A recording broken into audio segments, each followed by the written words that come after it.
Hello BMS second crop student, I hope आप सभी लोग ठीक होंगे। तो हम बात कर रहे थे चरक संहिता की, और चरक संहिता के अंदर हम देखने वाले चरक सूत्र स्थान 21, और इस चैप्टर का नाम है अष्टो निंदितम अध्यायम। ठीक है, और ये हमारा जो 21वां चैप्टर है, 21 चैप्टर है, वो हमारे योजना चतुष्क के अंदर आता है। जैसे मैंने आपको बताया था कि आपको निमोनिक बताया था कि बीएसएन क्रिया, तो बीएसएन क्रिया से आप क्या समझते हो, जो बीएसएनएल क्रिया वाली थी, तो वो इस तरह से। तो हमारे यहाँ पर जो 12 चतुष्क थे बीएमएस फर्स्ट प्रॉप के अंदर, बेसक चतुष्क, सुवच चतुष्क, ठीक है, और निर्देशक चतुष्क, ये हमारे 12 चैप्टर आ जाते हैं। और उसके बाद हमारा फिर आता है कल्पना चतुष्क। कल्पना चतुष्क के अंदर हमारे 13 से 16 चैप्टर आते हैं।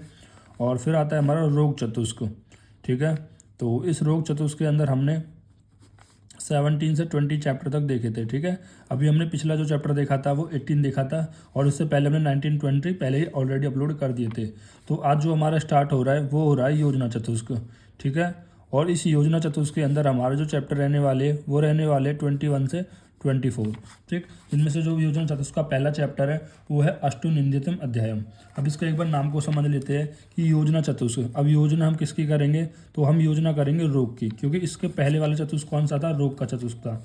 ठीक है, तो इस रोग की चतुष्क की हम योजना बनाएंगे। कैसे योजना बनाएंगे, मतलब इस रोग को हमें किस तरह से ट्रीट करना है। ठीक है, तो इसकी किस तरह से चिकित्सा करनी है रोग की, तो ये योजना जो हम बनाते हैं वो बनाते हैं इस योजना चतुष्क के अंदर।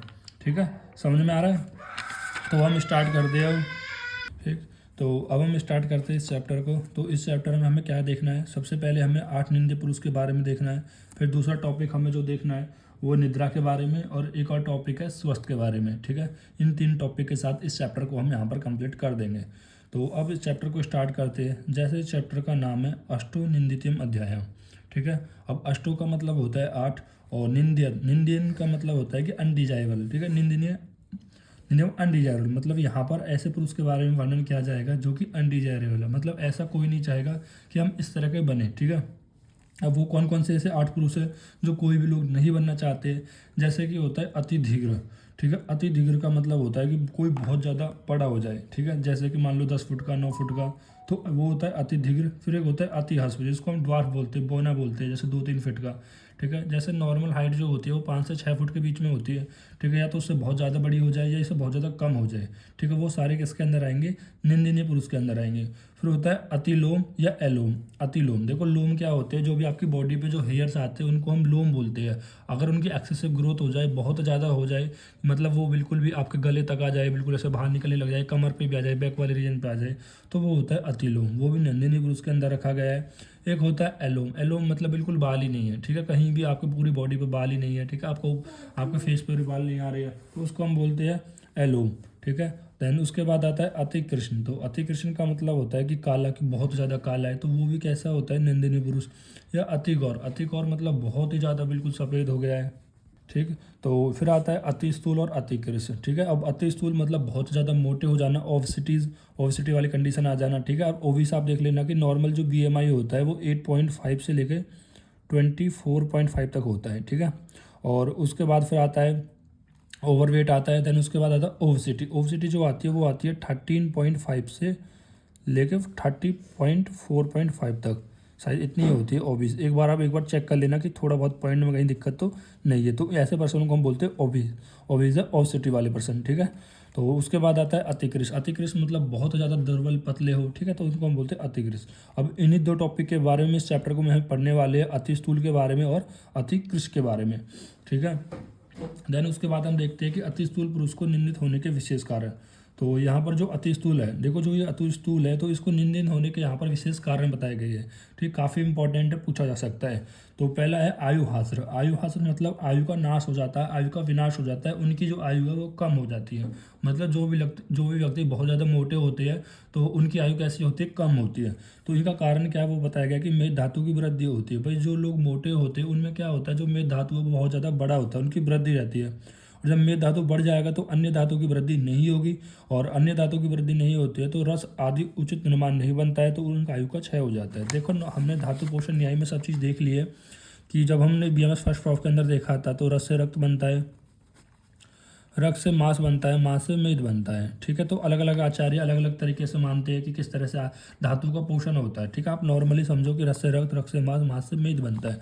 ठीक, अभी जो मेद धातु बनी है, अब यहाँ पर क्या है कि जो मेद धातु की एक्सेसिव ग्रोथ हो गई है, और एक्सेसिव ग्रोथ होने की वजह से जो अन्य धातु है, जैसे कि मेद के बाद अस्थि है, मज्जा है, शुक्र है, इन धातु का पोषण नहीं हो रहा है। ठीक है, और शुक्र के बाद आपका ओज बनती है, तो ओज भी नहीं बन रही, एक तरीके से आपकी इम्यूनिटी भी नहीं बन रही है। तो ऐसे में क्या होगा, जो आपकी आयु है वो क्षय हो जाएगी।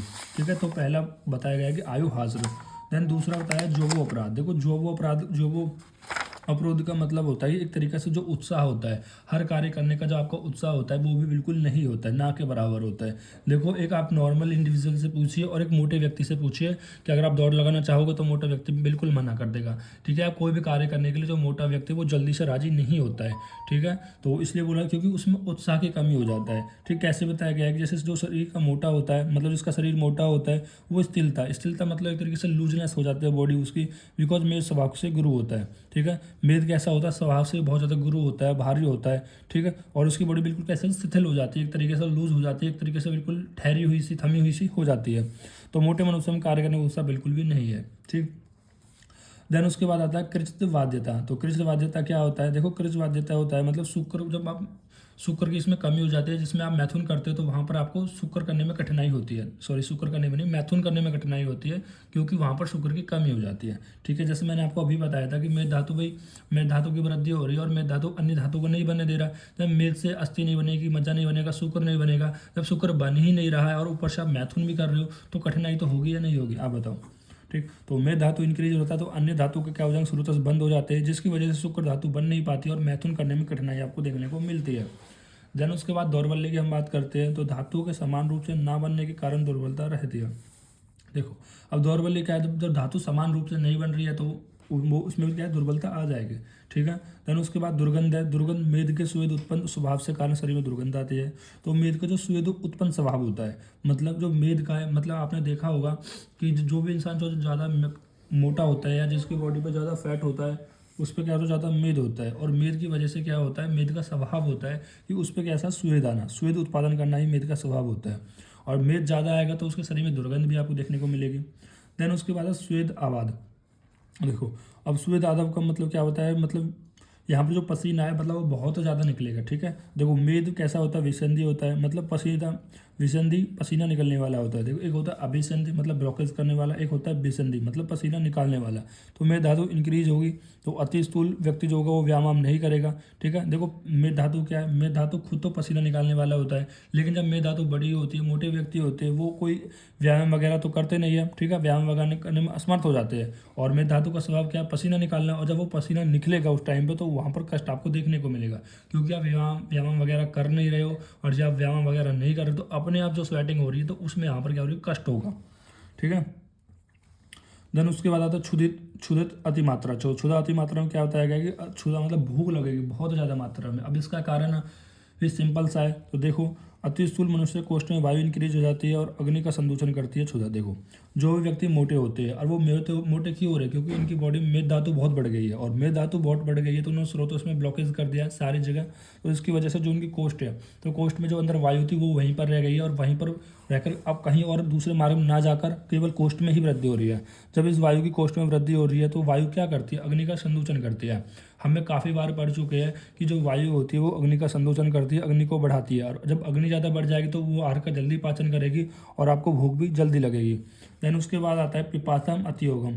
तो पिपासा अतियोग में क्या है, देखो भाई पिपासा, भाई अग्नि बढ़ी हुई है तो उसके कारण प्यास भी अधिक लगेगी, तो अग्नि की तीव्रता से ही प्यास भी अधिक लगती है। ठीक, ये तो हो गई आपके अष्टनंदिनी पुरुष के बारे में। ठीक है, अब जैसे मैंने एक्सप्लेन करे उसी तरह से आपको भी एक्सप्लेन कर दे। अगर अति स्थूल पुरुष के, नंदित पुरुष के कारण पूछता है तो ये विशेष कारण है। और उसके बाद एक पीजी पर्पज से यहाँ से एमसीक्यू आ सकता है। तो जो आचार्य काश्यप थे, आचार्य काश्यप ने 10 निंदित पुरुष माने हैं। ठीक है, आचार्य काश्यप ने 10 निंदित पुरुष माने, जबकि आचार्य चरक ने 8 ही निंदित पुरुष माने थे, लेकिन काश्यप ने 10 माने हैं, जिनमें से 2 कौन कौन से माने, अति मृदु और अति कठिन। अब अति मृदु क्या, उन्होंने बोला कि ऐसा व्यक्ति जिनका जो स्किन है, त्वचा है या मांस है, इतना मृदु हो जाए कि अगर मैं यहाँ से पकड़ के खींच रहा हूँ तो वो बिल्कुल खिंच जाए। ठीक है, तो वो तो अति मृदु होता है। एक होता है अति कठिन, जिनमें उसका अपोजिट होता है। देन इसके बाद हम बात करते हैं अति स्थूल पर्सन की। वही ओबेसिटी वाला पर्सन होता है जिसका जो BMI होता है वो 30.5 से लेकर 14.5 तक होता है। ठीक है, इसको हम ओबेसिटी वाले पर्सन के अंदर रखते हैं। ठीक है, इसको हम अति स्थूल कहते हैं। तो इसमें क्या क्या देखने वाले हैं, हम देखने वाले इसका कारण क्या है, इसमें दोष क्या है, उनके लक्षण जिसको हम परिभाषा स्वरूप भी कह सकते हैं। ठीक है, इसकी चिकित्सा क्या है और क्या उनके लिए पथ्य आहार है और मतलब क्या आहार और विहार उनके लिए पथ्य है, वो सब हम यहाँ पर देखने वाले हैं। ठीक, सबसे पहले हम देखते हैं अति स्थूल का कारण क्या है। ठीक है, मोटे होने का कारण क्या है।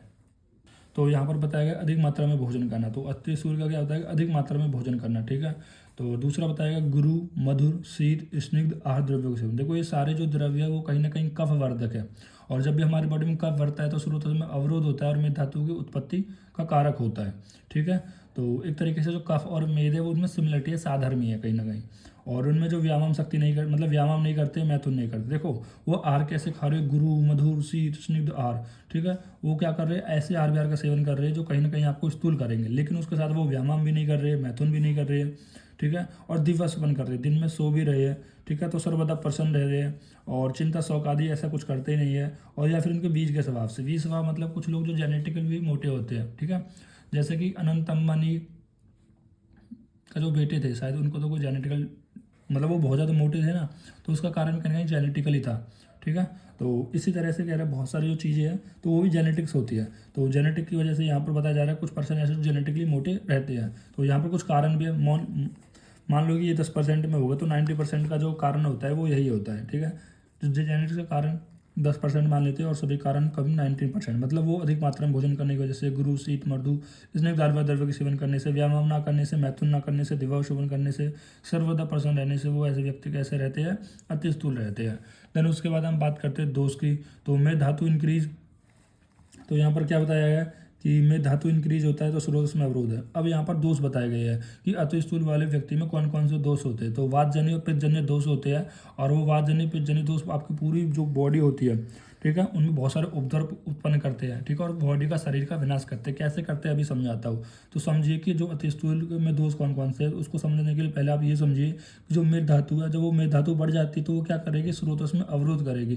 जो चैनल्स है उनमें ऑब्स्ट्रक्शन करती है। अब चैनल्स क्या होते हैं, स्रोतस क्या होते हैं, जो भी आपकी धातुओं को एक स्थान से दूसरे ले जाने के जो कार्य करते हैं उन्हें हम स्रोतस कहते हैं।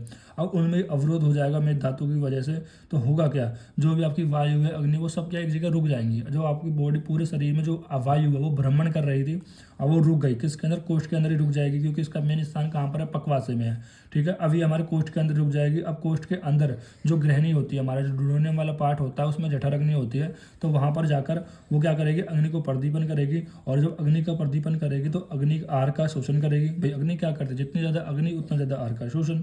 जैसे कि जैसे अभी ठंडी का मौसम चल रहा है, ये जनवरी चल रही है। अब तो जनवरी चल रही है, तो जनवरी के अंदर क्या है, आपकी बॉडी के अंदर अग्नि बढ़ी हुई रहती है और वो सारे आहार का पाचन कर देती है। आप ज़्यादा खाते हो ठंडी के अंदर, जबकि ग्रीष्म के अंदर ऐसा नहीं होता। ठीक है, तो आपकी अग्नि बढ़ी हुई है तो आप आहार का शोषण करोगे तो आहार का पाचन शीघ्र हो जाएगा। और आहार का पाचन अगर शीघ्र हो जाता है और आपने आहार का अतिक्रमण कर दिया, जैसे कि मान लो मैं बताता हूँ, जैसे कोई मोटा व्यक्ति है। अब मोटा व्यक्ति है, वो खाना खाया उसने, ठीक है, और मोटा व्यक्ति उसने खाना खाया और खाना खाने के बाद सोच रहा है कि अभी तो मैंने खाना खाया है तो अब मैं शाम को खाना खाऊंगा। सुबह खाना खाया है, अब मैं सोच रहा है कि अब वो सोच रहा है कि शाम को खाना खाऊंगा। लेकिन हो क्या रहा है, उसकी बॉडी में जो अग्नि है वो बहुत ज़्यादा बड़ी हुई है, और बहुत ज़्यादा बड़ी होने की वजह से उसको खाना बार बार चाहिए। लेकिन उसने क्या करा, खाना नहीं खाया, जिसकी वजह से उसकी बॉडी में क्या हो गया, वात पित्तजन्य रोग हो गए। ठीक है, वात पित्तजन्य, क्योंकि वायु क्या कर रही थी, अग्नि को बढ़ा रही थी, और वायु भी बढ़ रही है, अग्नि भी बढ़ रही है, और आप अपनी बॉडी को खाना दे ही नहीं रहे हो, आहार दे ही नहीं रहे हो, आहार नहीं दे रहे हो, तो उसकी वजह से आपकी बॉडी में वात पित्तजन्य रोग उत्पन्न देखने को मिलते हैं।